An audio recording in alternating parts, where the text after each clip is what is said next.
Electricity पढ़ते हैं आज। इलेक्ट्रिसिटी में सबसे पहले आता है इलेक्ट्रिक करंट। इलेक्ट्रिक करंट की डेफिनेशन आपको याद होनी चाहिए, फ्लो ऑफ चार्ज, ठीक है, नहीं इस पैराग्राफ में लिखी होगी। देन फ्लो ऑफ चार्ज के बाद ये I equals to Q upon T, blue में जो फॉर्मूला लिखा हुआ है काफ़ी इंपॉर्टेंट है। I का मतलब जिसमें करंट होता है, Q का मतलब चार्ज एंड T का मतलब टाइम होता है। साथ में इनकी यूनिट भी नोट कर लो। I की जो यूनिट होती है करंट की वो एम्पियर होती है, Q की जो होती है वो कूलम होती है, T की जो होती है वो सेकेंड होती है। देन उसके बाद छोटी मोटी टर्म्स आएंगी कि एम्पेयर की डेफिनेशन क्या होती है, यहाँ लिखी हुई है, ठीक है। वन एम्पेयर की डेफिनेशन क्या होती है यहाँ पे भी लिखी हुई है कि 1 कूलम पर सेकंड को एम्पेयर कहते हैं। आप डायरेक्ट याद कर लेना, इसमें इतना कुछ समझने का नहीं है कि 1 एम्पेयर क्या होगा, जब एक चार्ज होगा और एक सेकंड टाइम होगा तब 1 एम्पेयर आ जाएगा, क्योंकि 1/1 होता है। देन आते हैं इलेक्ट्रिक पोटेंशियल पे। इलेक्ट्रिक पोटेंशियल क्या कहता है, वो ये कहता है वर्क डन कितना रिक्वायर्ड है किसी चार्ज को मूव करने के लिए। तो दोनों की डेफिनेशन में फ़र्क आया। करंट का मतलब होता है चार्ज का मूव होना, वोल्टेज पोटेंशियल डिफरेंस का मतलब होता है वर्क डन कितना लगा है उस चार्ज को मूव होने में। देन V का फॉर्मूला देखिए, वर्क डन अपॉन चार्ज होता है, ब्लू में लिखा हुआ है। जब V का मतलब वोल्टेज होता है इसे पोटेंशियल भी कहते हैं। W का मतलब वर्क डन होता है जो जूल में नापेगा। Q का मतलब कूलम होता है।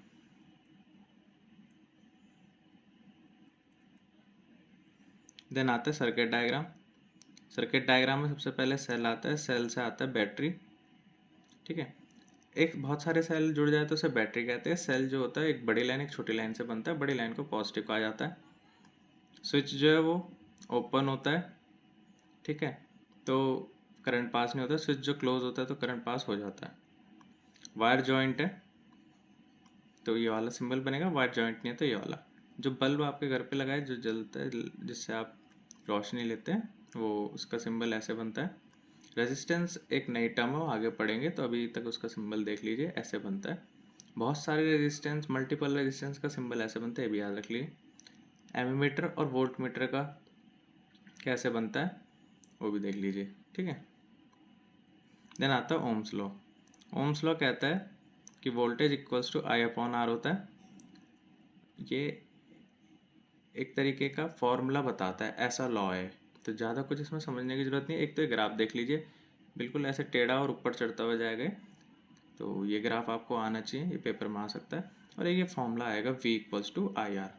अब नई चीज़ आई है R, रेजिस्टेंस। वो क्या होता है, रेजिस्टेंस हम लोग कोई भी ऐसी चीज़ जो करंट को यूज़ करता हो, जैसे बल्ब, फैन, ठीक है, AC, कूलर, कोई भी बिजली से चलने वाली चीज़, उसे हम कहते हैं रेजिस्टेंस। जो करंट को थोड़ी देर अपने पास रख के उसे यूज़ करे, फिर आगे सर्किट में पास होने दे। तो रेजिस्टेंस का फॉर्मूला बोलेंगे तो देखिए लिखा हुआ है V अपॉन आई, ब्लू में। रेजिस्टेंस की यूनिट देख लीजिए, ओम होती है, थोड़ी यूनिक सी है, तो आपको याद होना चाहिए। सिंबल भी देख लीजिए, इसका उल्टा यू करके होता है। देन आते हैं factors on which the resistance of a conductor depends. किस फैक्टर पे वो डिपेंड करता है, तो वो डिपेंड करता है लेंथ पे, एरिया पे और रेजिस्टिविटी पे। तो रेजिस्टेंस जो होता है उसका फॉर्मूला होता है ये, ठीक है। अब ये दूसरा फॉर्म है रेजिस्टेंस का। कभी कभी हो सकता है वोल्टेज और करंट दे रखा हो तब आप ऊपर वाले फॉर्मूले से सॉल्व करेंगे, कभी कभी हो सकता है लेंथ और एरिया दे रखा हो तो आप इस वाले फॉर्मूले से सॉल्व करेंगे। इसमें जो ये P बन रखा है वो रेजिस्टिविटी होता है, याद रखिए। L जो है वो लेंथ है, A जो है वो एरिया है, ठीक है। अब रेजिस्टिविटी नई चीज़ आ गई है तो उसकी डेफिनेशन पता होनी चाहिए। रेजिस्टिविटी क्या होता है, रेजिस्टिविटी मतलब 1 मीटर, 1 मीटर की लंबाई में कोई भी तार ले लो, उसमें कितना रेजिस्टेंस होगा, ठीक है। देन ये देखिए कंडक्टर जो होते हैं उनका रेजिस्टेंस कितना कम है, तभी तो उनके अंदर से करंट बहुत अच्छे से पास होता है।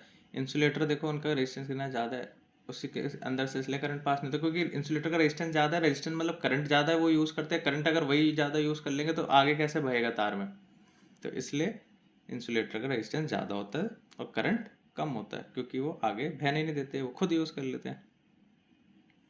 देन टॉपिक आता है resistance of a system of resistor. ये बहुत आसान है।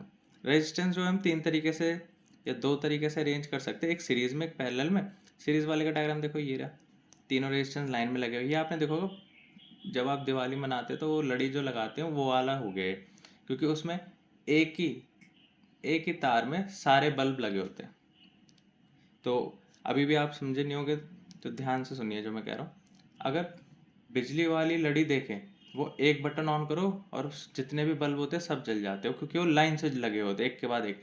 और वहीं पे आप अपने घर वाले बल्ब देखो, वो उनके लिए अलग अलग बटन होता है। क्यों? क्योंकि वो अलग अलग ज्वाइन हो रखे हैं, वो एक तार से नहीं जुड़े हुए हैं, उनके लिए अलग अलग तार है उसका।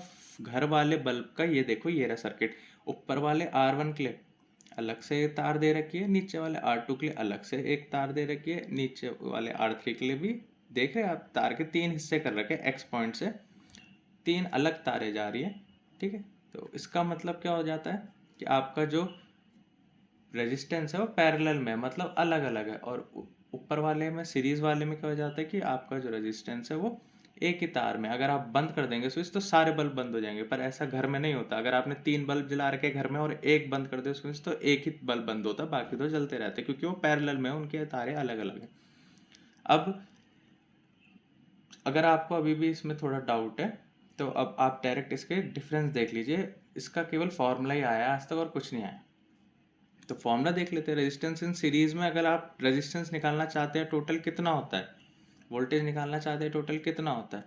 ठीक है, तो ये देखिए यहाँ पे फॉर्मूला दे रखा है। सीरीज के केस में टोटल रेजिस्टेंस होता है उन सारे बल्ब का रेजिस्टेंस डायरेक्टली प्लस कर दो। ठीक है, अब वहीं पे पैरेलल वाला देखिए, आप अपने आप समझ जाएंगे क्या फ़र्क है। पैरेलल वाले केस में ये देखिए क्या होता है। पैरेलल वाले केस में रेजिस्टेंस का फॉर्मूला, टोटल रेजिस्टेंस का formula 1 upon total resistance is equals to 1 upon R1 plus 1 upon R2 plus 1 upon R3, ऐसा होता है। ठीक है, तो ऐसे करना होता है। देन एक चीज़ और याद रखिए कि पैरेलल में वोल्टेज सेम होती है और सीरीज में करंट सेम होता है। यह आपको बाद में पता चलेगी कि ऐसा मैं क्यों कह रहा हूँ। ठीक है, तो क्वेश्चंस करेंगे तब आपको समझ में आएगा। Heating effect of electric currents. Heating effect of electric current, तो सबसे आसान टॉपिक है, आपको पता ही है कि जब भी हम कोई बिजली वाली चीज़ यूज़ करते हो गर्म हो जाती है। इस टॉपिक का मतलब ये है कि बिजली से गर्मी कितनी बनती है। तो ये देखिए इसका फॉर्मूला कितना है, एक ये वाला फॉर्मूला है, power equals to VI, voltage into current, ये आपको याद रखना होगा। हीट इक्वल्स टू VIT, ये भी आपको याद रखना होगा। हीट जो पैदा होती है वो voltage into current into time के बराबर होती है। ये देखिए एक और फॉर्मूला है हीट का, I²RT, करंट का square into resistance into time. आप सबको पता है हीट पैदा होती है प्रेस से, होती है टोस्टर में होती है। ठीक है, तो ये सब आपको याद रखना है। प्रैक्टिकल एप्लीकेशन में भाई, ठीक है, बल्ब गर्म हो जाता है, हीटर गर्म हो जाता है, रॉड गर्म हो जाती है, ये सब आपके इलेक्ट्रिसिटी से हीट पैदा करने के एग्जाम्पल है। फिर आता है इलेक्ट्रिक पावर। इलेक्ट्रिक पावर का फॉर्मूला होता है VI। ठीक है, दूसरा फॉर्मूला होता है I²R, तीसरा फॉर्मूला होता है V²/R। ये सब आपको याद रखना है। I का मतलब करंट होता है, V का मतलब वोल्टेज, R का मतलब रेजिस्टेंस। ठीक है, देन इस चैप्टर में इतना ही था, तो आज के लिए इतना इनफ है। Thank you, tata, take care, bye bye.